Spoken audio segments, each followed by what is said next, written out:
Thanks for joining us on Radio Who, What, Why. I'm Jeff Schechtman. In 1964, Lyndon Johnson first talked about his war on poverty in America. 3 years later, Robert Kennedy knelt in a crumbling shack in Mississippi, watching a toddler pick rice and beans off of a dirt floor. What Robert Kennedy saw on that trip impacted him deeply, and in part drove his run for the presidency a year later. While Vietnam was the seminal issue of the day, poverty and its nexus with the civil rights movement were very much on Kennedy's mind. Let's listen to Robert Kennedy in Mississippi on that day in April of 1967. What we have here, of course, is a considerable amount of hunger. We have the children with distended stomachs. In the large cities of the country, particularly in the north, where there is poverty, still people can live on welfare so that the children don't suffer. Here, children as well as grown-ups are suffering, and as well as the housing being, of course, completely inadequate and without any schooling because of the fact that the children have insufficient clothing. So, as I say, I think it's a terrible reflection on our society. I think that one of the great problems is for most of us as American citizens, we don't run across it. We don't, for a citizen living under reasonably good conditions in our big cities, we don't pass through Bedford-Stuyvesant, we don't pass through Harlem. For a citizen living here in the state of Mississippi, you don't ordinarily run up against, if you're doing reasonably well, you don't run up against this kind of poverty. And certainly people elsewhere in the country have very little personal knowledge or information about it. But it exists, and it seems to me that we should do something about it. It's long overdue, and I don't think an inadequate poverty program or a poverty program that's on the books and sounds good but is inadequately funded, it might solve our conscience, and we might say that we are doing what we should, but the fact is that we're not doing what we should be doing in this country to deal with this problem. Here to help us have a greater understanding of all of this, I am joined by Ellen Meacham. She's been a journalist for more than 20 years, and her work has appeared in the New York Times and many other publications. Currently, she teaches journalism at the University of Mississippi, and it is my pleasure to welcome Ellen Meacham here to Radio Who, What, Why. Ellen, thanks so much for joining us. Well, thank you. I'm very happy to be here. I want to put this in context and talk a little bit about the whole issue of poverty and the way it was creeping into the national conversation in 1967 and the way it grew out of, in many ways, the sort of lack of energy that the civil rights movement had by 1967. Right. Well, it was kind of a pivotal time for a lot of things. That's one thing I thought that made this moment in time so interesting, because it was there was just so much going on at the time. And so as you so well did such a great job of sort of setting this up. So when Kennedy came in 67 to Mississippi, he was on a Senate committee looking at the war on poverty, and there were some programs that were up for reevaluation or renewal, and the Senate was looking at it. The civil rights movement had some tremendous successes in the sense that the Civil Rights Act of 1964, the Voting Rights Act of 1965 had opened up and destroyed destroyed some of the legal obstacles that were in place against African Americans exercising their rights as citizens and living fully as citizens in the United States, and especially the South and Mississippi. So King and Kennedy, both that spring, Martin Luther King, Dr. King, and Kennedy both were talking about Vietnam and the toll that it was taking. They're looking at it from different perspectives, but Martin Luther King had given a speech right before Kennedy came to Mississippi about America and how it was draining the resources that its citizens needed to fight this war, and the burden of fighting the war was falling in disproportionate amount of on poor people and African Americans. So he was starting to sort of frame it that way, but they were starting to pivot towards economic justice, and he was definitely starting to talk more about that. And he had this quote about, it's great, and I'm badly paraphrasing, but it's great if you could sit at a lunch counter. The lunch counters are integrated now, but if you don't have money to buy a meal, then you're still shut out of that kind of participation. And so that was there was a lot of that going on. Stokely Carmichael, who had just taken over as head of SNCC and one of the main civil rights groups, and he was taking that group in a different direction. So there was a lot of question about what was next for the civil rights movement and what, where they might go and what they might tackle and how much cooperation they might have from the folks in power. One of the things that was so interesting about this as well is the way in which poverty was becoming a political issue, even to the point where the two senators from Mississippi at the time, Eastland and Stennis, were in denial, or at least said they denied that there was any kind of poverty there at all. Right. I think that they especially were offended at the idea of people starving. The word starving was just very inflammatory to them, but it's certainly just quibbling because the condition of the children was very close to starving. If that's not your definition of starving, then they were in terribly deprived situations. Yes, that was one of the things that really surprised me as I was looking at it, is the folks that were leading, and even Jamie Whitten, who represented at that time a big part of the Delta, they were in such denial about, at least publicly, about the conditions that their constituents were living in. And so they it was hard to kind of get into that and see. I think part of it is just the old defensive, don't come down here and tell me what's wrong in my backyard kind of idea. But so I think some of that played into it. I think also that they had become so conditioned to seeing it that they didn't even see it. And they also didn't consider African Americans as definitely full participants in the American experience as full citizens. And, it's hard to say for sure, whether they saw them fully as human, but they certainly didn't see them as a group full as equal in any way and deserving of equal opportunities and the equal benefits of government. Talk about those that were along with Robert Kennedy on this trip. As you say, it was a Senate committee that had gone down there, and it was quite the entourage.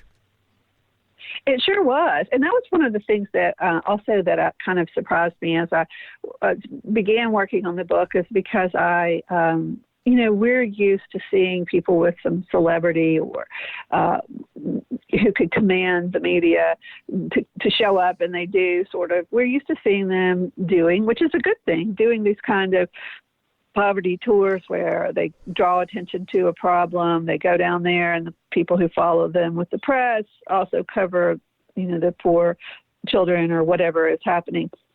But that's not, and I kind of just thought that was, when I first started looking at it, that's kind of what was happening. But Peter Edelman, one of Kennedy's key aides, when I called him to interview, he just really bristled. He said it wasn't a poverty tour, and he was right. It was a fact-finding mission, and that's exactly Daniel Shore, who was a longtime NPR commentator, but before that a CBS newsman, and he was on the follow. He really pressed the folks at his bosses at CBS to go down there with Kennedy, and was the main television national newsman on the trip. He, in his report, he described Kennedy's manner as an inspector general, which is a very different kind of demeanor than someone who is down there just to sort of use the media.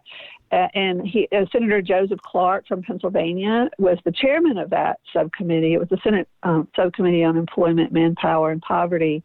And Jacob Javits, who was a liberal Republican from New York City, also represented the state of New York as Kennedy did. And George Murphy, who was from California, and was sort of along the same veins as Ronald Reagan, had kind of come up through the ranks at the same time. He'd been in the movies before he became a senator.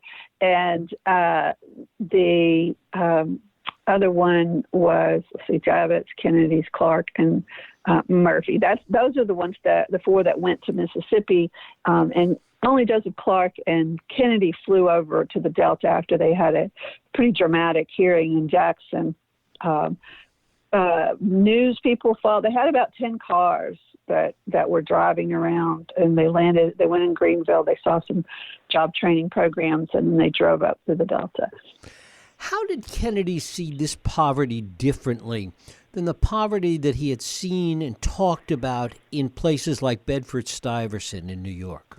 You kind of heard that on that clip. It was a great example of, he said it best, but he knew that there was, this was worse than anything he had seen in this country. And he told his aide and told one of the journalists that he had been interested in poverty. It wasn't like this just suddenly turned on a switch and he was interested in poverty. But I think this shifted it from the abstract of poverty, which if you think about it, is kind of a moving target. If we all sat down and drew a picture, we would probably all come up with something different or describe poverty, what we think poverty is.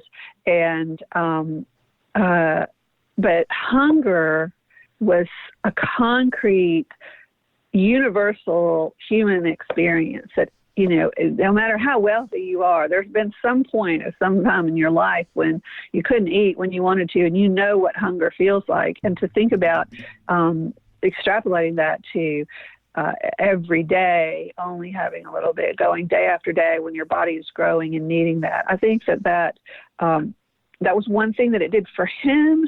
And I think he saw the faces of those children, and he was connected to those children in ways that he didn't always connect to grown-ups. He had a really special, even his enemies said he had a special connection with children. And he went to, I think he just couldn't shake the children's faces that he had seen. He just couldn't let them slide away and not try to do something to help them. How did he see the Johnson administration's efforts with respect to the war on poverty? Well,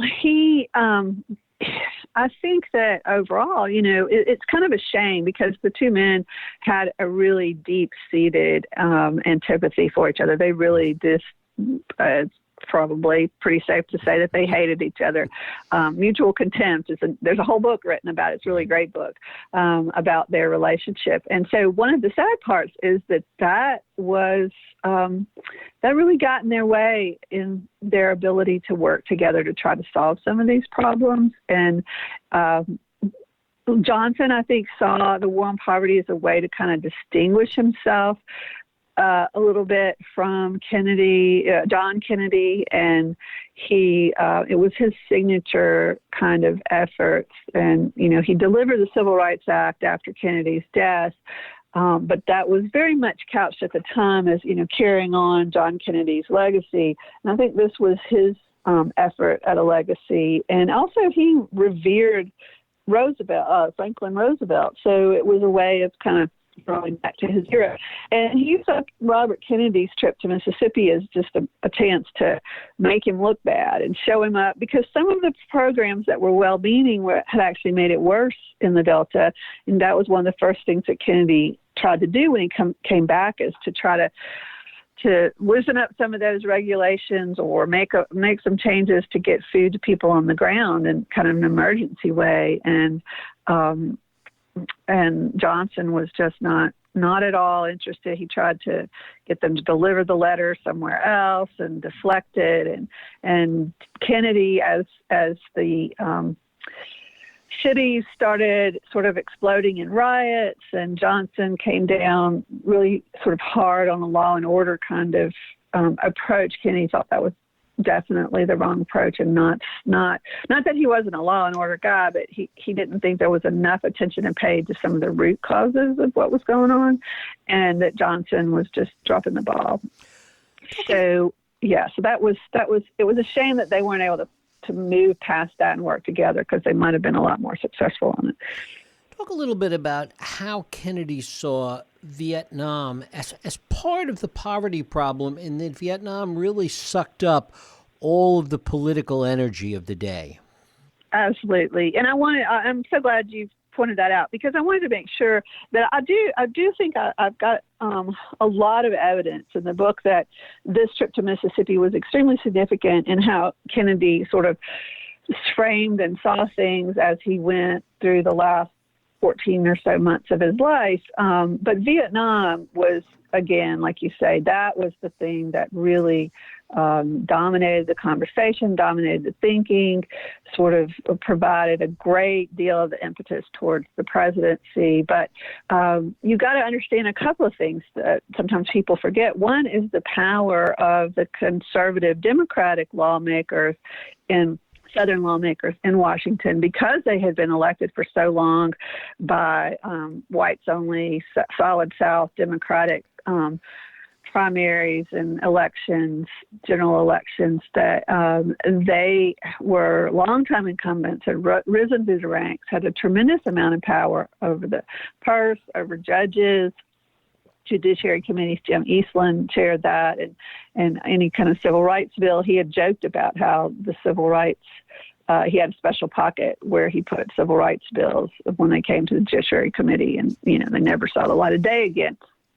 But Stennis was on the Appropriations Committee and chaired a subcommittee at the time, later became chair for the military. And so in order to get the funding for Vietnam to continue what they needed, Johnson thought they needed to do there, they had to go through some of these people who were very hesitant to free up money for poverty programs, and were hesitant, didn't want to see a lot of civil rights movement and so forth. So they had to walk a fine line, and that, I think, also affected the money. The war became more and more costly as they escalated things, and there was less and less money to try to address some of the poverty. And so I think that was part of the nexus. And again, like I said, King had pointed out, it was much of the burden of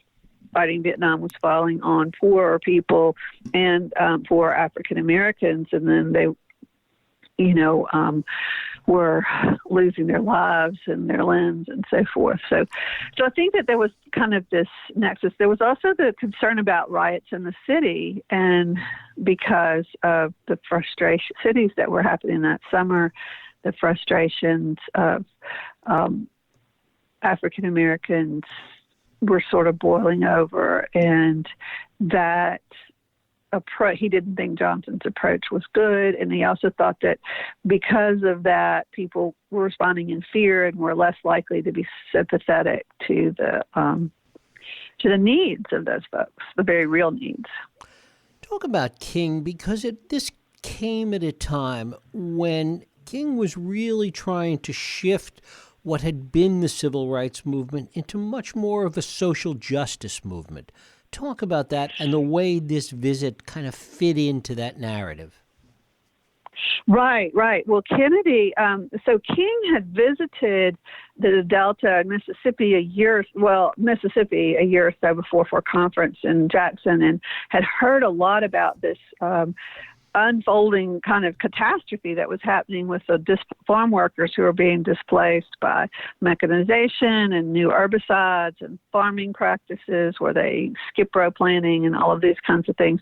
And then once the farm workers minimum wage took effect in February of 1967, it really accelerated mechanization to where you had 24,000 directly affected in this 18-county area in northwest Mississippi, but 54,000 if you count the children and the elderly who also worked in the field some and often lost their homes. So these waves in about an 18-month period was putting all kinds of people out of work, and there was no effort on the state's part or the federal government to address it. So King tried to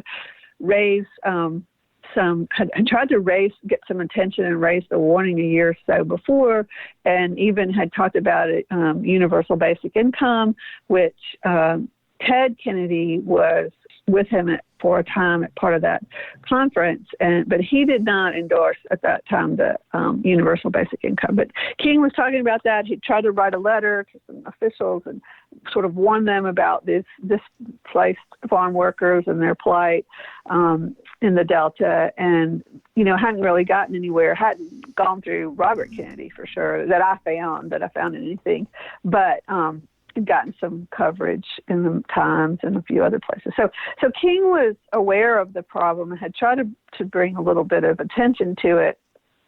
And then Marion Wright, who was also worked closely with King and knew Martin Luther King, she went to Washington in March for the first hearing of 1967 and went off topic. She was defending Head Start at that hearing, but she said, look, people in the Delta are starving. We don't know the farm workers minimum wage is not having a very good effect on where they are. They can't get free commodities anymore. They have to buy their food stamps, and somebody needs to do something about it. And she's very direct. She's a young woman. She's sort of the heroine of the book, because she just is very direct and matter of fact about you have a responsibility to do it. So they decided the next month to come to hold a hearing across the country, but the first one would be in Mississippi.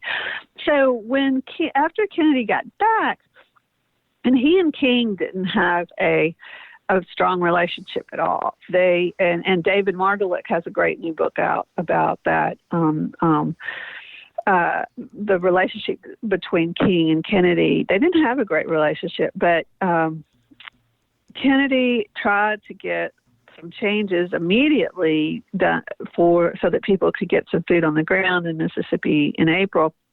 Went to a couple of different conferences, asked to speak about it, committees and not conferences, committees there in the Senate, trying to bring attention to it, asked them to change some policies that they were considering, and was getting nowhere. And he came back from one of those committee meetings and wrote a note to King that said, I've just come back from Mississippi Delta. I've been trying to talk to these committees.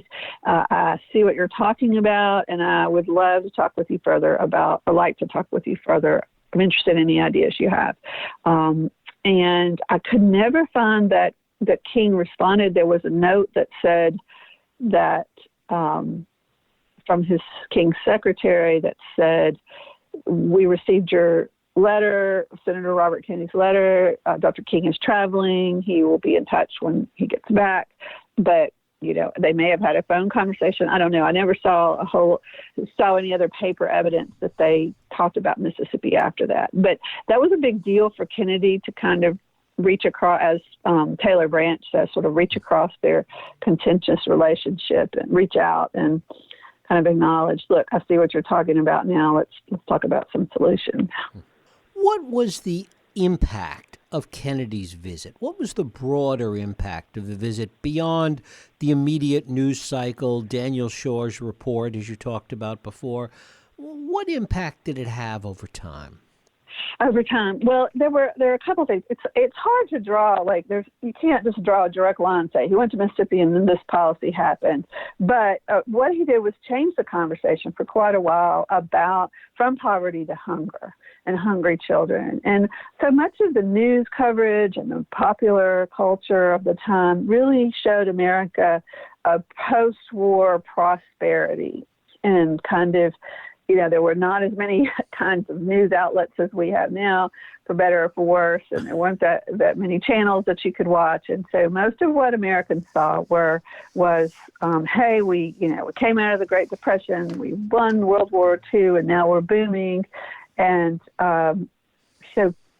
so when Kennedy went and the news cycle happened, a lot of journalists took note. And so you started to get a lot more coverage. And then he went to Eastern Kentucky with the committee and to some Native American reservations and to California where there were migrant workers. And then he found that there were people all over the country who were just about as hungry as the folks in Mississippi and suffering.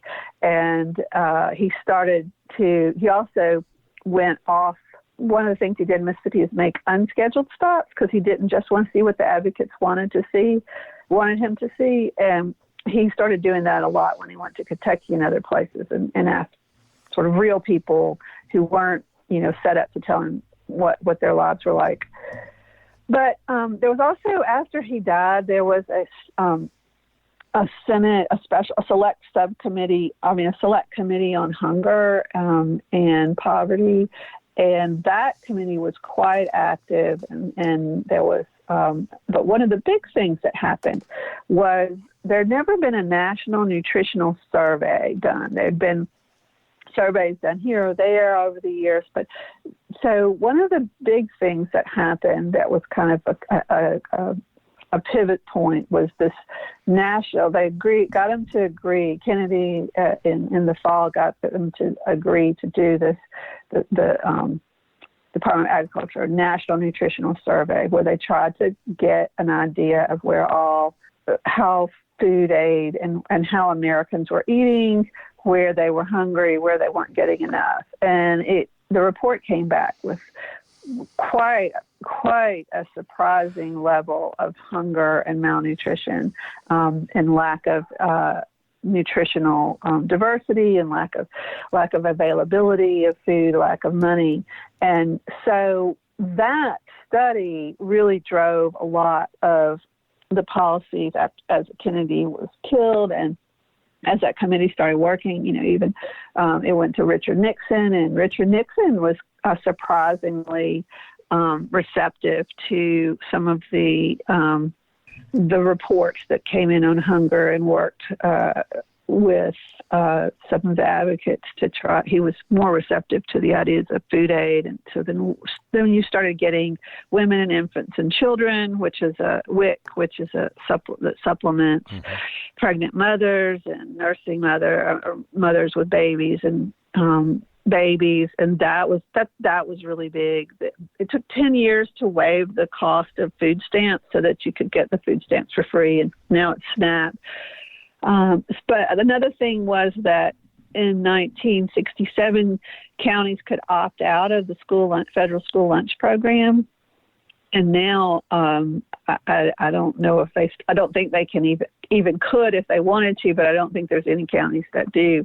So the children he saw in the Delta did not get free school lunches because those counties had opted out of it, and now in the Delta and elsewhere, there's free lunches, free breakfast even. So there became a much more focus on let's try to address hunger, especially, and see that as a concrete issue rather than just kind of abstract poverty. Finally, how surprised was Kennedy by what he saw that day, and what real personal impact did it have on him?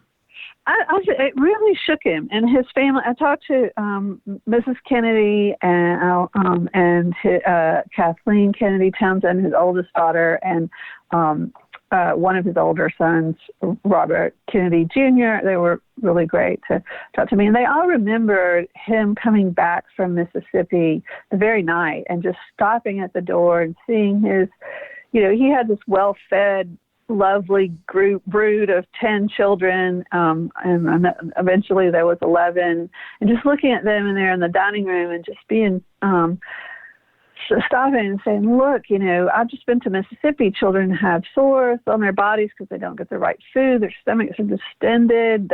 Whole families live in shacks the size of this dining room, and, do something for your country. And then they spent the rest of the evening the children were, concerned and talking about what could be done for them. And so it really stuck with them. The next morning he tried to, I talked to one of his interns who saw him come in. She was working for a secretary. The secretary was out, and she saw him come in and pull out little pieces of paper and spread them on the desk and call and say, can you send a box of shoes to this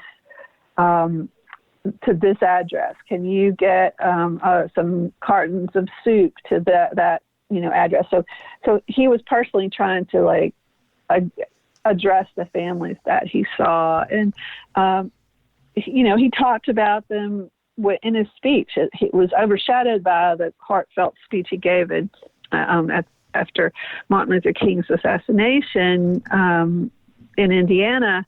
But that very day, he had given two big speeches in Notre Dame and Ball State, where he kind of rolled out his hunger and poverty plans as president, and it got overshadowed because of what he did later that night. But he says, we speak of human beings, not statistics. And he said several times, I've seen these children, I've held them, I've touched them. And so I think it made him real. I think he had a face for that suffering that he couldn't forget. Ellen Meacham, her book is Delta Epiphany, Robert F. Kennedy in Mississippi. Ellen, I thank you so much for spending time with us here on Radio Who, What, Why. Well, thank you so much. It was a real pleasure. Thank you. And thank you for listening and for joining us here on Radio Who, What, Why. I hope you join us next week for another Radio Who, What, Why podcast. I'm Jeff Schechtman. If you like this podcast, please feel free to share and help others find it by rating and reviewing it on iTunes. You can also support this podcast and all the work we do by going to whowhatwhy.org/donate.